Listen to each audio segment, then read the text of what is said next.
अस्सलाम वालेकुम, मैं हूं ज़िशान मलिक और आप देख रहे हैं पीएसएल हंगामा। पीएसएल की हंगामा खेजी जारी है, साथ ही साथ ये ट्रांसमिशन भी जारी है। और आज न सिर्फ कल वाले मैच के बारे में बात करेंगे, क्या हुआ, लाहौर कलंदर्स ने कोयटा ग्लैडिएटर्स के साथ क्या किया, इस पर भी गुफ्तगू होगी। अगर जो आज मैच होने जा रहा है पेशावर ज़ल्मी का इस्लामाबाद यूनाइटेड के साथ, उसमें क्या मुमकिनात हो सकते हैं, कौन सी टीम तगड़ी है, कौन सी टीम माड़ी है, और हमारे जो पैनलिस्ट हैं वो क्या कहते हैं इन टीमों की अब तक की जो परफॉर्मेंस है और आगे उनसे क्या तवक्कुआत वाबस्ता हैं, उस पर आज गुफ्तगू करेंगे। हस्बे साबिक, हस्बे ज़ायका, हस्बे आदत, चलें जो भी हस्बे आपने साथ में लगाने हैं लगा लें। सकलैन मुश्ताक साहब और जनाब सलीम मलिक साहब मेरे साथ आज की ट्रांसमिशन में मौजूद हैं। बहुत शुक्रिया सर आपका। अस्सलाम वालेकुम जी। अच्छा नाज़रीन, पॉइंट्स टेबल जो है ना बड़ा दिलचस्प है, क्योंकि 4 मैचेस अब तक हो चुके हैं, आज 5वां मैच है। लेकिन जो पीएसएल की जो पॉइंट्स टेबल है उस पर आने से पहले मैं यहाँ के पॉइंट्स टेबल का जिक्र करना चाहूँगा जी। यहाँ के पॉइंट्स टेबल पे स्कोर है 1-0। 1 पॉइंट है जनाब सकलैन मुश्ताक साहब का और 0 पॉइंट्स हैं जनाब सलीम मलिक साहब। क्योंकि कल प्रेडिक्शन ली थी हमने इन दोनों से, कोयटा ग्लैडिएटर्स और लाहौर कलंदर्स के मैच के बारे में। सलीम मलिक साहब ने पिक किया था कोयटा ग्लैडिएटर्स को और सकलैन मुश्ताक साहब की टीम थी लाहौर कलंदर्स। तो लाहौर कलंदर्स जीत गई है और सॉरी लाहौर कलंदर्स हार गई है। देखें मैं भी लाहौरी हूँ, इसलिए बार बार लाहौर आ जाता है मेरे भी। नहीं, लाहौर कलंदर्स जीती है। देखिए ज़रा ये हालात है हमारे। मलिक साहब के साथ जाते जाते मैं भी बहक गया हूँ और मेरा भी हाल वही है जो कल कोयटा ग्लैडिएटर्स का हुआ है। कोयटा ने कितना जनाब स्कोर बनाया आज देख लेते हैं। कोयटा ने 219 रन स्कोर किए हैं 6 विकेटों के नुकसान पर, और इसमें जो स्कोर है कोयटा का 140 और लाहौर का 219। नाज़रीन ये आपके सामने स्कोर कार्ड भी आ रहा है। कोयटा ग्लैडिएटर्स को बिल्कुल बांध के रख दिया लाहौर कलंदर्स ने, कहीं पे भी संभलने ना दिया। लाहौर कलंदर्स जो कि अभी तक जिनकी परफॉर्मेंस पे सवालिया निशान उठ रहे थे, लेकिन शानदार परफॉर्मेंस फ़खर जमान जिनसे हम तवक्को कर रहे थे कि कोई बड़ी इनिंग्स उनकी तरफ से देखने में मिलेगी, तो 67 रन उन्होंने स्कोर किए हैं। उनका साथ दिया है अब्दुल्ला शफीक ने 37 स्कोर के साथ। डैरिल मिचेल 0 पे मेरा ख्याल है पिछले मैच में आउट हुए थे, लेकिन उन्होंने 37 रन बनाए। और सैम बिलिंग्स भी डक पे गए थे, वो भी 50 रन यानी कि हाफ सेंचुरी करने में कामयाब हुए हैं। और कोयटा ग्लैडिएटर्स जवाब में 140 रन पर ढेर हो गई। और अगेन वही बात कि पूरे ओवर्स ना खेल पाए। तो जनाब आगाज़ करते हैं। मलिक साहब क्या हुआ, आपकी टीम हार गई कोयटा ग्लैडिएटर्स और सकलैन भाई की टीम लाहौर कलंदर्स जीत गई, हुआ क्या इनके साथ? मेरी टीम नहीं थी वैसे। अच्छा आपको याद होगा मैंने कहा था लाहौर में ऐसे प्लेयर हैं जो एक प्लेयर भी जो है उनका वो मैच विनर है। सही है सही है ना। और इसमें देखें प्रेडिक्शन जो आप हमसे ले रहे हैं ना, ये मैच से 2 घंटे पहले ले रहे हैं। अच्छा ठीक है, मैं आपको इसका मैं लॉजिक बता रहा हूँ। देखिए मैच शुरू होने से पहले ना बहुत सारी चीज़ें होती हैं, आप पिच को देखते हो। मैं एज ए कैप्टन आपको बता रहा हूँ, ये तो हमने गेस लगाया था ना कि उनका फॉर्म अच्छा है तो वो जीत जाएगी। अदरवाइज़ आप पिच देखते हैं, आप अगली टीम की टीम देखते हैं कि कौन से प्लेयर कहाँ खेल रहे हैं, स्पिनर कैसे हैं, फिर आप प्रेडिक्शन देते हैं। पिच रिपोर्ट आप डिस्क्लेमर दे रहे हैं तो भाई मेरे ते ना रहना। हाँ मेरे ते ना रहना। देखें ये लोग जो हमारी प्रेडिक्शन पे बेचारे बैठे होते हैं कि यार ये इन्होंने कहा था, वो 2 घंटे पहले आप नहीं बता सकते। अच्छा। इसलिए कि आप जितनी देर आप पिच रिपोर्ट नहीं देखेंगे, ऑपोजिशन की टीमें नहीं देखेंगे, कई दफ़ा आप बता के चले जाते हैं आगे टीमें कुछ और खेल रही होती हैं, चेंजेस हुई होती हैं। मगर आप देखें कोयटा की टीम को, इसलिए मैंने कहा था कि वो फॉर्म में थी। जीती हुई टीम जो होती है ना उसका कॉन्फिडेंस वैसे ही बड़ा हाई होता है। लाहौर की टीम चूँकि उसकी रेपुटेशन ऐसी है, वो बिल्कुल पाकिस्तान टीम वाली है, एक दिन जीती है एक दिन बिल्कुल बुरा कहती है। मगर उस टीम में प्लेयर ऐसे हैं जो इंडिविजुअली मिचेल है, जैसे ये फ़खर है, फ़खर का हमने कहा था कि वो खेला तो बहुत अच्छा खेलेगा। तो वो जब भी स्कोर करता है हमेशा टीम जीती है, ये याद रखिएगा। जब वो स्कोर करता है ना, क्योंकि उसने स्लो स्कोर नहीं करना होता, वो तेज़ खेलता है, तो वो हमेशा टीम उसकी जीती है। तो इसलिए हमारी प्रेडिक्शन पे मत जाइएगा। मलिक साहब अब जो भी प्रेडिक्शन दें नाज़रीन आपने उस पर यकीन नहीं करना, ये बता रहे हैं वो। सकलैन साहब आपकी टीम जीत गई, मेरे ते भी यकीन ना करना जी, वो सही कह रहे हैं, वो साढ़े बड़े सही कह रहे हैं। इसी तरह ही है, इसमें बहुत सारी चीज़ें कैलकुलेशन करनी पड़ती है। ऐसा ही है। अगर देखा जाए तो जो सलीम भाई कह रहे थे वो बहुत सारे पॉइंट्स जो है ना वो टिक कर रहे थे, बॉक्सेस टिक कर रहे थे कोयटा ग्लैडिएटर्स, और लाहौर वाले उतने कर नहीं रहे थे। बट उनके अंदर कुछ ऐसे एलिमेंट्स थे कि वो किसी वक्त भी पासा पलट सकते। अब शाहीन अफरीदी की बॉलिंग देखो आप, 2 ओवर किए उसने और सिर्फ 6 रन दिए और 2 आउट, ऊपर से उसने कमर तोड़ के 45 पे किया है। जी जी, पेस भी और फिर विकेट्स भी और इकोनॉमी भी। फिर इसी तरह हाँ नहीं, वो तो अपनी उसने फिर झलक दिखाई एक दफ़ा। और फ़खर जमान ने जो आपने कहा, तो ये T20 जो है ना, it's a very tricky game, और 2 घंटे पहले प्रोडिक्शन बनती नहीं है। मेरा ख्याल है मेरा तुक्का लग गया है। अच्छा चलें, ये तो आपकी कसरत नफ्सी है। मगर उसमें एक चीज़ और भी है, अगर आप कोयटा की टीम को देखें ना, सकी उनकी टीम में नीचे मैं कल देख रहा था डेप्थ में कुछ नहीं है। कौन आ रहा है, मलिक जो वेटरन है इस वक्त, मैं समझता हूँ कि वो वहाँ वो प्लेयर चाहिए जो बड़ी हिट मारने वाला हो। वो तो सिंगल वाला प्लेयर है कि वो लेके गेम बना के चलने वाला प्लेयर है ना, तो वो वहाँ आप वो लैग कर रहे हैं, यानी चेस करते हुए नजर भी आया हमें ये चीज़। आपने देखा होगा कि वहाँ आप 12 की एवरेज चाहिए तो आप 6 की एवरेज से मैच नहीं जीत सकते। बिल्कुल ठीक है। और 17वें ओवर में पूरी टीम भी बुक हो गई भाई देखें ना, ये T20 में एक बहुत बड़ी जो ख़राबी जो है ना, वो पहले 6 ओवर्स हैं। सही। आप 6 ओवर्स अगर आपके अच्छे ना जाए ना, बैटिंग हो बॉलिंग हो, अगर आपको विकेटें मिल गई तो तब भी अगली टीम फंस जाती है। अब आप देखें कि इन्होंने 200 प्लस किया जी लाहौर ने, बिल्कुल, और वो आते ही उनकी विकेटें गिरनी शुरू हो गई। ऐसा ही है। उसके बाद मैच ख़त्म हो गया। और ओसो था वो जो थोड़ा बहुत अच्छा खेला। उसके अलावा आप मुझे बता दें कौन से प्लेयर आपको नज़र आया जिसमें करंट नज़र आया हो? सही, कोई भी नहीं। कोई प्लेयर नहीं था। हाँ, हम थोड़ा सा इस पे गए थे कि शायद इनकी स्पिन बॉलिंग उनको फंसा ले, हाँ।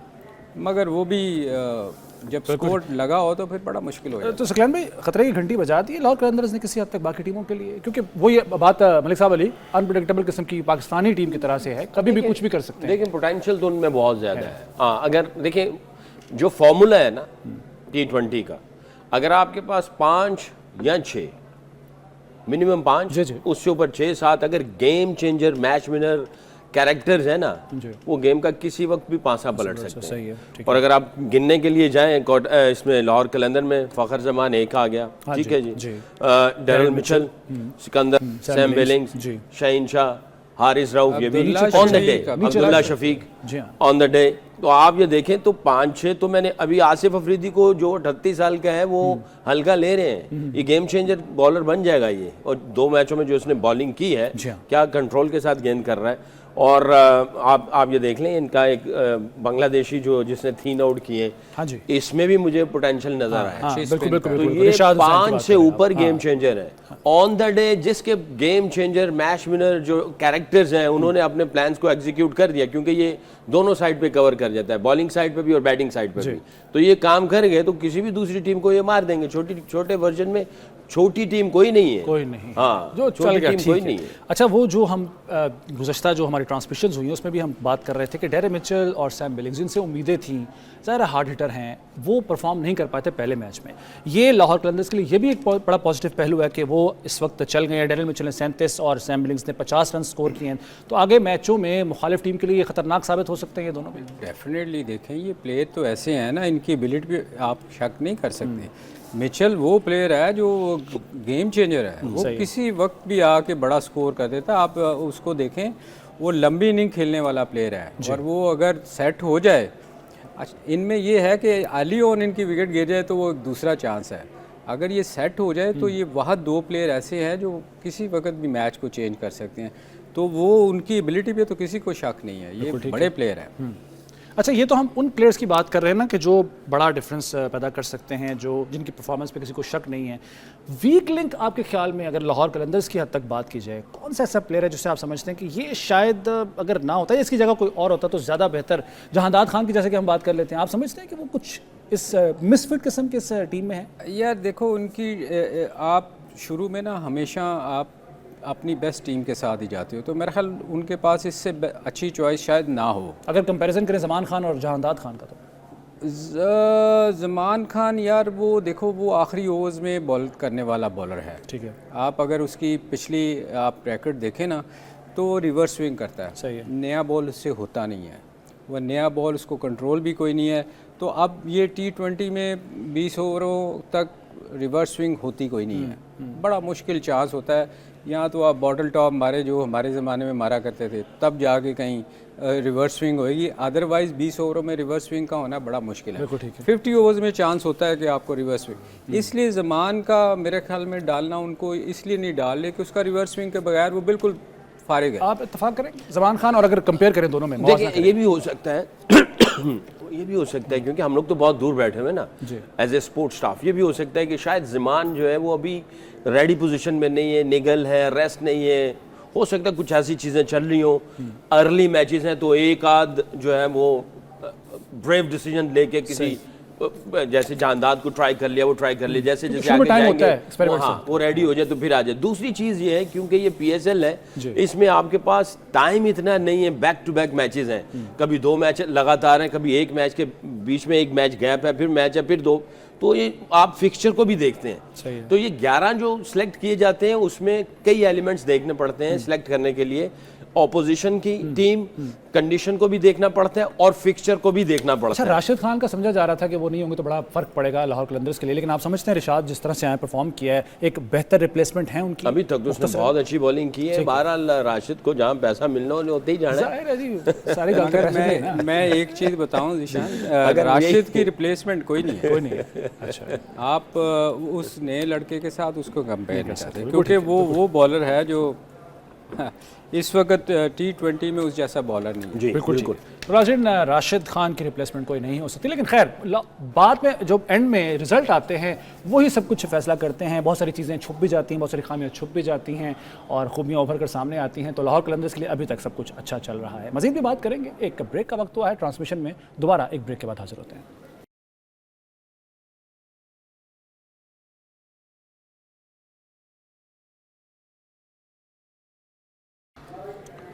ट्रांसमिशन में एक बार फिर खुशामदीद। नाज़रीन, क्रिकेट बहुत फास्ट हो गई है, ओवर्स भी कम हो गए हैं, कहाँ टेस्ट मैच 5 दिन का खेल, उसके बाद 50-50 और अब 20-20 और बात 10-10 तक भी पहुंच चुकी है। लेकिन क्रिकेट में जो हुस्न है वो शॉट्स, हिटिंग, विकेट्स के अलावा जो आपस की एक चपलिश होती है खासतौर पर बॉलर और बैट्समैन की, वो बड़ा लुत्फ देती है। अब हमें नहीं पता होता कि अंदर क्या हो रहा है ग्राउंड के अंदर, जो पिच पर दोनों आपस में मकालमे इनके चल रहे होते हैं, जिस तरीके से इनके एक्सप्रेशंस होते हैं फेस के, हम नहीं जानते कि क्या है। हम वहाँ पे बैठ के अपने मुट्ठियाँ भेज रहे होते हैं और हम कह रहे होते हैं कि यार ये क्या लड़ाई क्यों हो रही है।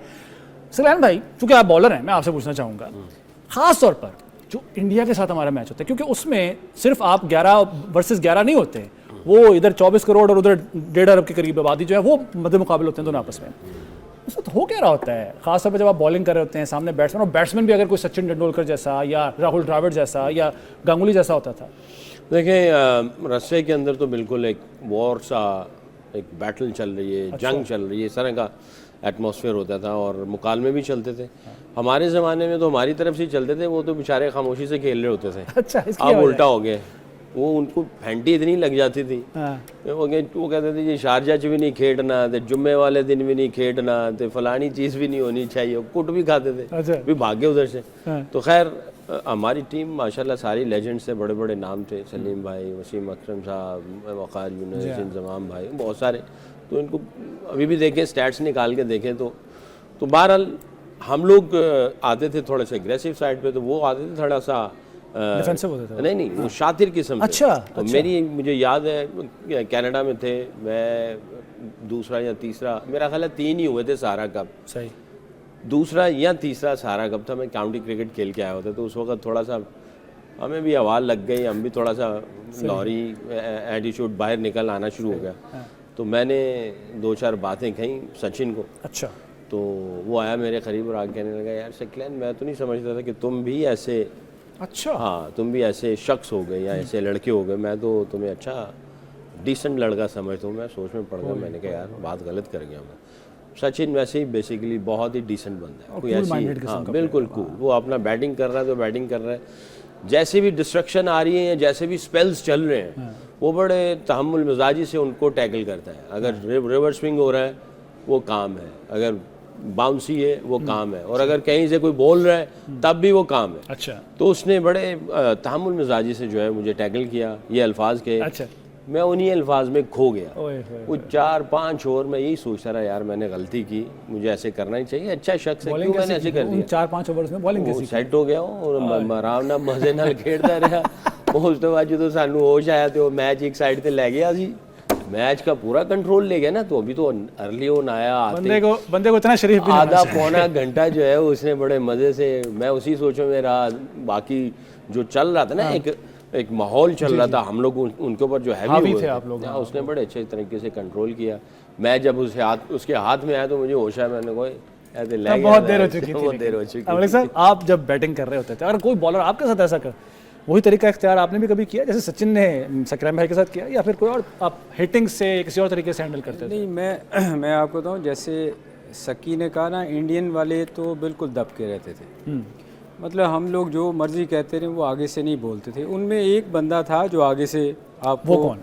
वो था सिद्धूपा। अच्छा, नवजोत सिंह सिद्धूपा थोड़ा सा गुस्से वाला था। वो आमिर के साथ एक आध दफ़ा उसकी हुई भी, आमिर सुहेल के साथ। आमिर सुहेल के। अदरवाइज वो बाकी जितने भी थे ना, आप उनको जो मर्जी कहते रहे वो चुप करके नीचे जाके बैट पकड़ के ऐसे करते रहे, बोलते ही नहीं थे, क्योंकि इतना हारते थे वो, इतना हारे हमसे कि वो बिल्कुल नहीं बोलते थे। अब तो बिल्कुल ही उल्टी हो गई है, अब गंगा उल्टी बह अब रही है। तो यार हमें देख के गुस्सा आता है, क्योंकि उस वक्त जंग होती थी। मैं आपको सच बताऊं, उस वक्त लड़ाई हुआ करती थी कि यार हमने जीतना है, सही है। और वो दबे होते थे हमारे प्लेयर इतने। अच्छा, क्या वजह होती थी उस जंग की? क्या खुद आप लोगों के अंदर ही जज्बा होता था, या फिर जो पीछे आवाम इंतजार कर रहे होते थे कि जब वापस भी जाना है भाई एयरपोर्ट पे, पता नहीं क्या सलूक हो, वो एक डर खौफ होता था? वजह क्या होती थी? एक तो आवाम का बहुत बड़ा प्रेशर होता था। फिर आपने ना वो अपने बड़ों से ना कुछ स्टोरियाँ ऐसी सुनी हुई थी कि वो जब याद आती थी ना, वो हर दफ़ा आगे तो वो सुनाते थे कि ये इन्होंने ये किया हुआ है, हालांकि ये दोनों साइड पे हुआ होगा। सही। पर वो हमें तो अपनी सुनाते थे ना कि पाकिस्तान जब बना तो क्या हुआ। तो वो सुन के ना एक वैसी जज्बा होता था कि इंडियन के खिलाफ हमने यार।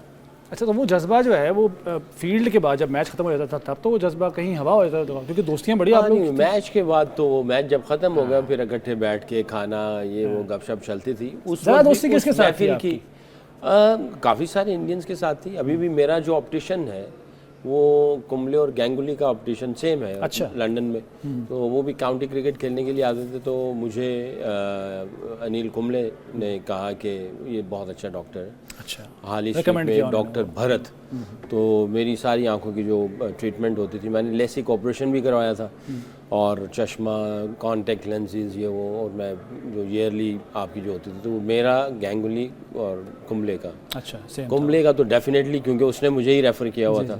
तो इकट्ठे रहना, काउंटी क्रिकेट में भी खेलते थे तो बहुत एम्पल टाइम होता था, आप इकट्ठे बैठ के गपशप लगा रहे होते थे। तो हरभजन सिंह के साथ अच्छा था, युवराज ठीक था, आशीष नेहरा, सचिन के साथ भी था, बट उतना ज़्यादा नहीं था। गपशप बहुत अच्छी थी। तो रिजर्व किस्म के थे वो? उसका अपना एक स्टाइल था, मुख्तलिफ लोगों के साथ वो बैठता अच्छा, था। आपने लंदन का भी जिक्र किया है, मुझे हम गुफ्तगू कर रहे थे, आपको एक वाकया आपने सुनाया था, दरवाज़ा लॉक हो गया था कोई लंदन में, वो वाकया क्या है, ज़रा बताएं ना ज़रा।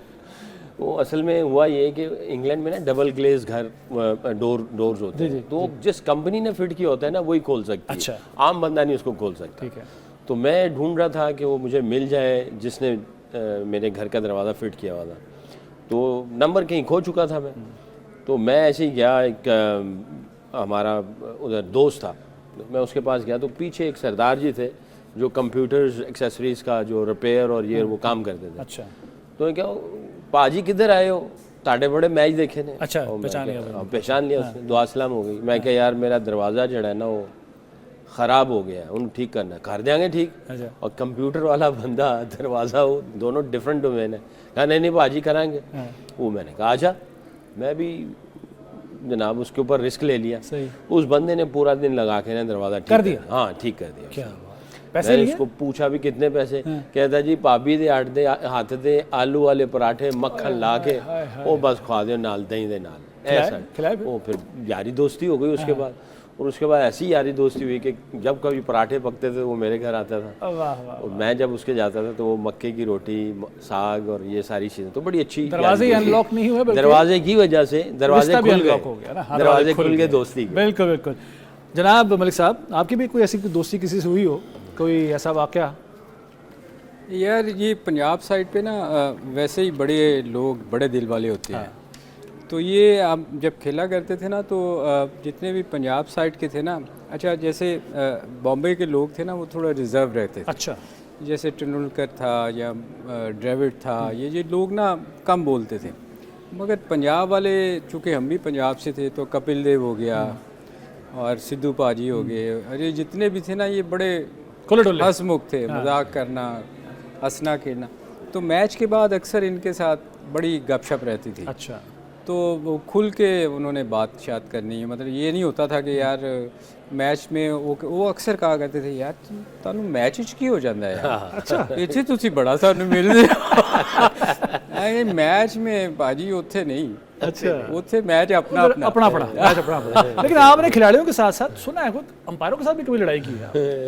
नहीं यार, अंपायर के साथ लड़ाई नहीं हुई थी। ये मुझे याद है हम लोग बैंगलोर का टेस्ट मैच हो रहा था ना। अच्छा, तो वहाँ चूँकि विकेट ऐसा था कि वो बिल्कुल टूटा हुआ विकेट था, लो स्कोरिंग मैच था, तो वहाँ ना अंपायर आउट नहीं दे रहा था। अच्छा, मुझे याद है गवास्कर उन्होंने कोई 90 कुछ किया था, तो इकबाल कासम या तसीब बॉल करते थे, तो वो बहुत दफ़ा शायद आउट होंगे, तो वो आउट नहीं दे रहे थे, तो वो अक्सर फिर वो ना जाके अंपायर के साथ लड़ाई होती थी। अच्छा, और एक दफ़ा तो ऐसे हुआ कि ऐसे ज़ोर से गुस्से से थ्रो मारी। अब होता क्या है कि आप ज़मीन पे बॉल मारते हैं ना, यूं करके फेंकते हैं, तो अंपायर की तरफ अगर जा रहा है यूं आहिस्ता से तो वो हट जाता है। सही है। वो खड़ा है उधर, बॉल लगी है, उसने शोर मचा दिया मुझे इसने बॉल मारी है। मतलब इस किस्म के बहाना बनाया ना। मगर ये था कि अंपायरों से अक्सर, अच्छा ये बताऊँ आपको, जब जितनी देर न्यूट्रल अंपायर नहीं आए थे ना, तो ये अंपायर्स के साथ अक्सर लड़ाई ही रहती थी। इसलिए कि जब कहीं भी दुनिया में, ये हमारा नहीं, स्पेशली एशिया में, हम वहाँ गए हैं तो हम नहीं जीते, वो यहाँ जो आ जाती है ना जिसमें, मतलब वो मतलब खुल के बेईमानी होती थी। तो ये न्यूट्रल अंपायर ने बड़ा चेंज कर दिया। कहाँ फटा हुआ किसी अंपायर से नहीं, फटे की नहीं, वो याद है, मेरा ख्याल है दूसरा या तीसरा मेरा मैच था इंडिया के खिलाफ शारजा में। सलीम भाई बैटिंग कर रहे थे, मैं अंदर गया। अच्छा, गेंद थोड़ा सा रिवर्स स्विंग हो रहा था और नीचे थोड़ा सा लो भी रह रहा था, तो मैं इनसे बहुत कुछ सीखता था, फील्ड प्लेसिंग, बॉलिंग, बैटिंग वगैरह। इन्होंने मुझे आके पंजाबी स्टाइल था और त्यानल खेडी। अच्छा, गेंद स्विंग हो रहा है, गेंद अंदर भी आएगा, लो भी रहेगा, अगर आगे लत लैके गया ना तो सीधा तेरी शिंद होते गेंद बजेगा। अच्छा, तो मोटा जड़ा अंपायर है ना, ये आउट दे दे। डेविड शेफर्ड था, इन्होंने कहा मोटा अंपायर आउट दे, जो उसको पता था मोटे का मतलब। अच्छा, अब ये कह के उधर चले गए तो मैं इधर आके खड़ा कहता है आई नो मोटा फैट। फिर कहना 1 2 3 4 5, उसमें पूरी गिनती सुनाई, मुझे आती है भाई, I know this as well. मैं आप घबरा गया, मेरा तीसरा मैच अंडर 19 से सीधा पाकिस्तान टीम में सिलेक्ट हो गया। मैंने कहा मलिक साहब फंसवा गए मुझे, मेरे ना थोड़े से कान वान लाल हो गए मेरे भाई। अब मैं थोड़ी देर ना उसमें एक गेंद आया, इन्होंने वो रोक लिया और मैं उसी जोन में चल रहा हूँ कि इस मोटे को पता चल गया है की होएगा। तो ये कह रहे हैं कि जैसे, तो वो जनाब उसमें डेविड शेफर्ड मेरे पास है, आके कहने लगा hey you, boy don't worry, I'm honest. Relax किया उसने। I'm honest umpire. I'm not going to give you wrong LBW. उसके बाद से मेरी उसकी दोस्ती हो गई। तो सानू भी कुछ बोलना नहीं सी आंदा, फिर जो काउंटी ते आंदा थी ना, हम दोनों बैठ के थोड़ी बहुत गपशप लगाते थे, थोड़ी फिर इंग्लिश सही हो गई, वरना असी भी बेचारे रिजवान की तरह ही चल रहे होने से। ये क्या बात है, ये होती है स्पोर्ट्समैनशिप। नाज़रीन ठीक है, इस पर मज़ीद बात भी करेंगे, और ख़ास तौर पर आज का जो मैच होने जा रहा है इस्लामाबाद यूनाइटेड पेशावर ज़ल्मी का, किसके चांसेस ज़्यादा हैं, कौन सी टीम ज़्यादा स्ट्रॉन्ग है।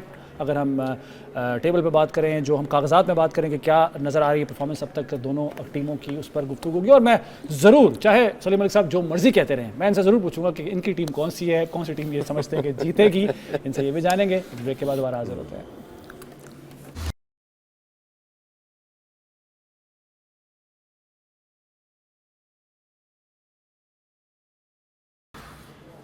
ट्रांसमिशन में एक बार फिर खुश आमदेद। ब्रेक पे जाने से पहले हम कुछ वाक़यात जो है वो ताज़ा कर रहे थे, यादें ताज़ा कर रहे थे। अगर आज के मैच के बारे से तो बात करनी ही करनी है। ब्रेक पे कुछ सकलैन भाई साहब बता रहे थे कि बड़ी अच्छी थ्रो किया करते थे मलिक साहब, बहुत स्ट्रॉन्ग आर्म था जी इनका। ये सबसे एक्यूरेट अगर आप देखें ना, जब से पाकिस्तान क्रिकेट को मैंने वॉच करना शुरू किया, उससे आप पीछे भी चले जाएं, वो फिर वो ये बताएंगे, अब तक मेरा ख्याल है इनसे एक्यूरेट थ्रो किसी की नहीं थी। जबरदस्त सर जी, एक्यूरेसी बहुत ही अच्छी थी। अंपायर को भी मार दी थी गेंद तो आपने तो। ये कौन सी एक्यूरेसी आप? ये बेहतरीन एक्यूरेसी है, क्योंकि वो अंपायर बाद में मैच में था ही नहीं पूरे टेस्ट में, ऐसे ही जी। ये उसके बाद वो अंपायर डरना शुरू हो गए थे वैसे। वो डिकी बर्ड था वो बेचारा, आज भी अफसोस है, उसको बड़ी जोर से बोला। ये हमारा टेस्ट हुआ क्या था? हमारा टेस्ट मैच था लैंकाशायर, मैनचेस्टर में। तो सर्दी वहाँ ना नॉर्थ साइड है, वहाँ सर्दी वैसे ही बहुत होती है, तो वो 2-2 स्वेटर पहने होते हैं। तो वो रन आउट का चांस बना, मैं करीब पॉइंट पे या कवर में खड़ा होता था उस वक्त, तो वो रन आउट था। अच्छा। तो मेरी थ्रो चूँकि थोड़ी बाकियों से थोड़ी तेज़ भी थी, तो वो मैंने ना रन आउट के चक्कर में थ्रो मारी, बड़ी फुल थ्रो मारी। अच्छा। क्योंकि उसमें आप ये नहीं देखते कि 5 हो जाएगा या 4 होएगा, क्योंकि आप चांस लेते हो कि आउट हो जाए। हाँ। अच्छा, वो इतनी तेज़ थ्रो थी, बेचारा डिक्की बर्ड हिल नहीं सका अपनी जगह से, मौका नहीं मिला, उसके सीधी जाके टांग पे लगी। और वो बेचारा, इतना मुझे अफसोस है, वो टेस्ट मैच पूरा उसने फिर अंपायरिंग ही नहीं की, वो उसको उठा के बाहर लेके गए। और वो उसके बाद मुझे हमेशा कहता था कि इसने मुझे ना जानबूझ के बोल चले, ये खैर एक वाकया था जो हमने शेयर किया, एक शिकार किया यानी अंपायर साहब ने। अब मैच के बात कर लेते हैं मैच के हवाले से। इस्लामाबाद यूनाइटेड पेशावर ज़ल्मी आज ये मुकाबला होने जा रहा है। अगर हम दोनों की जो अब तक मुकाबला है उस पर बात करें तो 25 मैच आपस में इन्होंने खेले हैं अब तक, और 50-50 जो है वो स्कोर है, क्योंकि इस्लामाबाद यूनाइटेड और पेशावर ज़ल्मी दोनों ने 12-12 मैच जीत रखे हैं और एक मैच जो है उसका कोई नतीजा नहीं निकला। सर, ऑन पेपर आपके ख्याल में, खासतौर पर ये बात मद्देनज़र रखते हुए इस्लामाबाद यूनाइटेड पिछली बार के चैंपियंस हैं और अभी भी इस इवेंट जब शुरू हुआ है अच्छा परफॉर्म कर रहे हैं, किस टीम को आप बेहतर रेट करते हैं? देखिए, अभी ऑन पेपर तो इस्लामाबाद यूनाइटेड ही लग रहा है। ठीक है। प्रीवियस में चले जाएं तो दोनों के स्टैट्स तो इक्वली नज़र आ रहे हैं। पेशावर ज़ल्मी बहुत गंदा मैच खेल के आगे जा रहा है और इस्लामाबाद बहुत अच्छा मैच खेल के आगे जा रहा है। तो मैं ये समझता हूँ इस वक्त जब ऐसी सिचुएशन हो ना, तो स्पोर्ट्स स्टाफ का बड़ा अमल दखल होता है कि जब इतना डिप आया हो, लो इन कॉन्फिडेंस, लो परफॉर्मेंसेस, तो आपके ऑन द डे जितने भी आपने ब्लंडर्स किए हुए हैं, इतने शॉर्ट स्पैन के अंदर आप किस तरह फिक्स करते हैं, चाहे वो टेक्निकल है या मेंटल है। सही है। तो वो कैसे प्रिपेयर्ड करके आप अंदर लेके जाते हैं, यहाँ पे पता चलता है कि कितना क्विक फिक्स करते हैं स्पोर्ट्स स्टाफ। तो वही पता चलेगा कि पेशावर ज़ल्मी को कैसे वो तैयार करके लेके आते हैं। देखा जाए तो पेशावर ज़ल्मी की टीम इतनी बुरी नहीं है, इनके अंदर भी आपको ऐसा नज़र आ रहा है कि कुछ कैरेक्टर्स ऐसे हैं कि मैच को चेंज कर सकते हैं। जैसे मैं हमेशा कहता हूँ कि T20 हो, वनडे हो, टेस्ट हो, कुछ ऐसे वो होते हैं आप पैरामीटर्स जिसको आप देखते हो कि उसकी बेस के ऊपर आप 11 बनाते हो। बिल्कुल स्ट्रॉन्ग कैरेक्टर्स हों जो हर डिफ़िकल्ट सिचुएशन में जो है वो अपना कैरेक्टर शो कराएं, फिर उनका माइंडसेट ऐसा हो कि वो गेम को चेंज कर सकें, और फिर एक माइंडसेट ऐसा हो कि ना सिर्फ चेंज करें कि वो मैच विनर भी बने, वो एंड तक लेके जाएं। तो पेशावर ज़ल्मी के अंदर, हाँ, पेशावर ज़ल्मी के अंदर है इस तरह, बट उसमें वही low confidence, high confidence, sports staff के कैसे प्लान्स हैं और कैसी उनकी जो है क्विक फिक्स की स्ट्रेटजी है, वो आज पता चला। बिल्कुल ठीक है। पहली जो डिफीट है पेशावर ज़ल्मी की, और वो भी बड़े मार्जिन से वो हारे थे, किस हद तक आज के मैच पे असरअंदाज हो सकती है? और बाबर आजम जो कि स्ट्रगल कर रहे हैं बड़े अरसे से, साइम अयूब ने अच्छा परफॉर्म किया, 50 रन स्कोर किए थे, बाकी भी जो अगर आप बैटिंग लाइन देखें, आपके ख्याल में एक बैलेंस टीम है पेशावर ज़ल्मी की मद्दे मुकाबले अगर वो इस्लामाबाद यूनाइटेड के हैं तो? यार, इसमें ना एक चीज़ है, इसमें ना इनकी अगर आप इस टीम को देखें ना, तो इनकी पेशावर की बैटिंग मुझे ज़्यादा स्ट्रॉन्ग नज़र आती है। अच्छा। अगर आप कंपेयर करें इस्लामाबाद के साथ, उनकी बॉलिंग देखें काफ़ी बैलेंस है। फास्ट बॉलर भी अगर आप देखें और स्पिन अगर अटैक भी देखें, उसमें कॉम्बिनेशन उनका अच्छा है। अगर ये पेशावर जीतती है, अगर इस्लामाबाद को मारती है, तो सिर्फ एक ही रीज़न होएगी कि ये बैटिंग में स्कोर बड़ा कर दे। अच्छा। और उसके लिए ज़रूरी है कि ये साइम अयूब अच्छा स्कोर करे और बाबर ऊपर से अच्छा स्कोर करेगा, तभी जाके इनकी टीम का कोई चांस नज़र आता है। अदरवाइज़ अगर आप कंपैरिजन करेंगे तो इस्लामाबाद की टीम बहुत बैलेंस नज़र आती है। आज मैंने गलती वो नहीं करनी।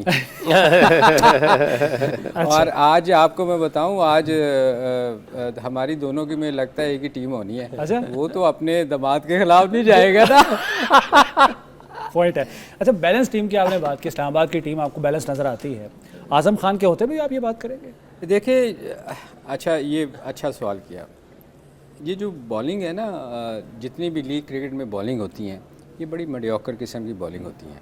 इसमें ना तो आपके मत्थे पे किसी ने मारना बॉल, स्लो सी बॉलिंग होती है, स्पिनर अटैक होते हैं, और अगर तेज़ बॉलर भी है अगर, तो वो उसका उस पेस से बॉल नहीं है। इस टीम में कौन सा बॉलर है जो उसको 140 या 140 प्लस करेगा? ठीक है, पेशावर में कोई ऐसा देखिए, उसके लिए अब आज़म को प्रॉब्लम होती है जब उसके आप उसके साइड पे बॉल फास्ट बॉलर लेके आता है ना, उसकी बाउंसर हल्का सा हो, तो स्पिनर पे तो वो खा जाएगा, वो लोगों को खा जाता है। ज़रा सी हल्की पेस हो, इवन मीडियम पेसर को भी वो अच्छा खेलता है, बिल्कुल सही। हार्ड हिटर है।